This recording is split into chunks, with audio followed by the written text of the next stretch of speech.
गेल्या 2 आठवड्यांपासून सुरू असलेल्या मुसळधार पावसामुळे कोल्हापूर रत्नागिरी राष्ट्रीय महामार्ग क्रमांक 166 वरील आंबा घाटातील रस्त्याला काही ठिकाणी मोठ्या भेगा पडल्याने रस्ता खचण्याचा धोका निर्माण झालाय। संभाव्य दुर्घटना टाळण्यासाठी प्रशासनाने खबरदारीचा उपाय म्हणून आंबा घाटातून अवजड वाहनांच्या वाहतुकीवर तात्पुरती बंदी घातली आहे। दरम्यान परिस्थितीची माहिती मिळताच आमदार किरण सामंत यांनी नियोजित दौऱ्यात बदल करून घटनास्थळी भेट देत संबंधित अधिकाऱ्यांकडून माहिती घेत प्रत्यक्ष पाहणी केली। नागरिकांच्या सुरक्षिततेला सर्वोच्च प्राधान्य देत तातडीने आवश्यक उपाययोजना करण्याच्या सूचना त्यांनी दिल्या।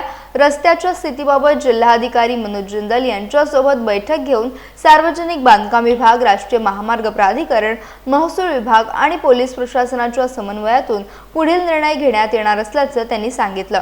तांत्रिक अहवालानंतर दुरुस्ती, वाहतूक नियोजन आणि पर्यायी मार्गांबाबत निर्णय घेतला जाणार असून स्थानिक नागरिकांनीही कायमस्वरूपी उपाययोजनांची मागणी केली आहे।